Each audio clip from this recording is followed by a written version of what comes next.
अब हम स्वाध्याय के प्रश्न उत्तर देखते हैं। स्वाध्याय में पहला प्रश्न है, निम्नलिखित प्रश्नों के उत्तर दीजिए। जिसमें पहला प्रश्न है, चिड़िया खुशी के गीत कब गाती है? तो हमें उसका उत्तर लिखना है, चिड़िया बहुत सवेरे खुशी के गीत गाती है। प्रश्न दूसरा, सुबह होने पर प्रकृति में कैसे बदलाव आते हैं? तो हम इसका उत्तर लिखेंगे, सुबह होने पर आकाश में तारे छिप जाते हैं, रात का अंधेरा दूर होने लगता है, पूर्व दिशा में सूर्योदय के पहले लाली छा जाती है, पंछी चहचहाने लगते हैं, कलियां खिलने लगती है, फूलों की सुगंध हवा में फैलने लगती है। इस प्रकार सोई हुई प्रकृति जाग उठती है और वातावरण में ताजगी का हमें अनुभव होता है। प्रश्न तीसरा, पृथ्वी पर हरियाली कब छा जाती है? तो हम उसका उत्तर लिखेंगे, वर्षा ऋतु में धरती को पानी मिलता है, वीरान पड़ी धरती पर घास उगती है, सूखे पौधे हरे हो उठते हैं, पेड़ों को नया जीवन मिलता है, उनके हरे पत्तों की शोभा बढ़ती है और इस प्रकार वर्षा ऋतु में पृथ्वी पर हरियाली छा जाती है। चौथा प्रश्न, हरियाली कहाँ कहाँ दिखाई देती है? वर्षा ऋतु आने पर मैदान में हरी घास उग जाती है, खेतों में हरी फसलें लहलहाती है, हरे भरे पेड़ पौधे झूम उठते हैं, बागों और जंगलों में भी हरियाली की बहार छा जाती है, सूखे पर्वत हरे हो जाते हैं और इस प्रकार वर्षा ऋतु में धरती पर जहाँ देखो वहाँ हरियाली दिखाई देती है। अब प्रश्न दूसरा है, निम्नलिखित काव्य पंक्तियों का भावार्थ कीजिए। जिसमें कविता की 2 पंक्तियां दे दी गई है, कलियां दरवाजे खोल खोल जब दुनिया पर मुस्काती है। इस पंक्ति का हमें भावार्थ लिखना है। इसका उत्तर हम लिखेंगे कि सुबह होने पर कलियां भी जैसे नींद से जाग उठती हैं, उनकी बंद पंखुड़ियां खुलने लगती है, वे मानो सोने वालों पर मुस्काती है और कहती है कि हमारी तरह तुम भी हंसो मुस्कुराओ, आलस और उदासी को दूर भगाकर काम में लग जाओ। प्रश्न दूसरा में, जब छमछम बूंदें गिरती है बिजली चमचम कर जाती है। इन पंक्ति का हमें इसमें उत्तर में भावार्थ लिखना है।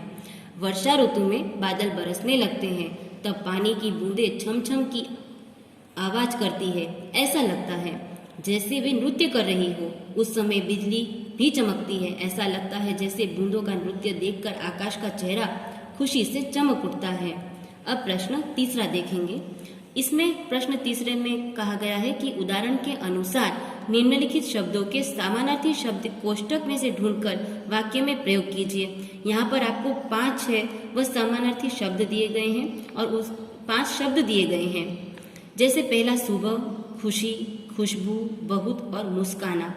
और यहाँ पर एक कोष्टक दिया गया है, उसके अंदर इन सभी 5 शब्दों के समानार्थी शब्द छिपे हुए हैं। उन्हें हमें ढूंढना है, राउंड करना है और उसके अनुसार इन दोनों शब्द का हमें वाक्य में प्रयोग भी करना है।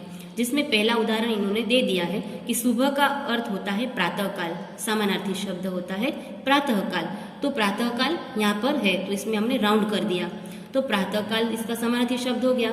अब इसे हमें वाक्य में प्रयोग करना है, खाली प्रातःकाल का वाक्य में प्रयोग करते हैं। प्रातःकाल देवालय में पूजा होती है, यानी इसका हम ये भी लिख सकते हैं कि सुबह है वह देवालय में पूजा होती है। इसका उत्तर लिखेंगे खुशी। दूसरा प्रश्न है खुशी। खुशी शब्द का हमें इसका समानार्थी शब्द ढूंढना है, तो इसका अर्थ होता है, इसका समानार्थी होगा आनंद। खुशी का समानार्थी आनंद, तो उसका वाक्य हम लिखेंगे, आज शहर में बड़ा आनंद आया।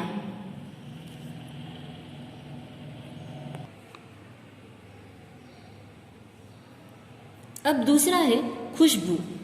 तीसरा शब्द दिया गया है खुशबू। खुशबू का होता है, इसका हम ढूंढेंगे तो इसका हमें मिलेगा सुगंध। तो वाक्य में प्रयोग करेंगे, मुझे गुलाब की सुगंध बहुत अच्छी लगती है। इसी तरह चौथा प्रश्न दिया गया है बहुत, तो बहुत का अर्थ होगा ज्यादा। तो ज्यादा में हम वाक्य प्रयोग करेंगे, आज ठंड ज्यादा है। चौथा है मुस्काना। मुस्काना का समानार्थी शब्द होता है हंसना, और हंसना का हम एक वाक्य प्रयोग करेंगे तो वाक्य में प्रयोग बनेगा, जोकर को देखकर हंसना आता है। अब हम प्रश्न 4 पढ़ते हैं। इन यात्रियों को शब्दकोश के क्रम के आधार पर अपने अपने डिब्बे में बैठाइए। यानी यहाँ पर एक ट्रेन का एक चित्र दिया गया है और यह सब यात्री बैठे हुए हैं। इन यात्री में पहले लड़के के ऊपर मुस्कान, दूसरे लड़के के ऊपर चांद लिखा है, तीसरी लड़की के ऊपर मैदान, इसके बाद कलियां लिखा हुआ है और अंत में जो लड़की है उसके कपड़े पर उठकर शब्द लिखा हुआ है। तो यह शब्दकोश के अनुसार हमें इन शब्दों को क्रम में रखना है, यानी क ख ग घ के अनुसार जो शब्द हमें पहले आता है उसका शब्द हमें पहले लिखना है। तो हम देखते हैं कि अ आ ई उ, तो यहाँ पर उ शब्द पहले आ रहा है इन सभी शब्दों में, तो उठकर शब्द लिखेंगे। इसके बाद इन के बाद कोई शब्द नहीं आ रहा है तो कलियां शब्द, क से क ख ग में कलियां शब्द आ रहा है तो कलियां लिखेंगे। च छ, इसके बाद च की लिटी में च शब्द आ रहा है तो चांद लिखेंगे। इसके बाद मुस्कान शब्द लिखेंगे क्योंकि इसमें ऊ की मात्रा आ रही है, और इसके बाद मैदान लिखेंगे तो मैदान। इस तरह हमारा शब्दकोश का क्रम बनेगा उठकर, कलियां, चांद, मुस्कान और मैदान। तो आपका यहाँ पर पाठ कविता दूसरी है, तब याद तुम्हारी आती है। इस कविता के अभ्यास और स्वाध्याय के सभी प्रश्नों का उत्तर यहाँ पर पूरा होता है।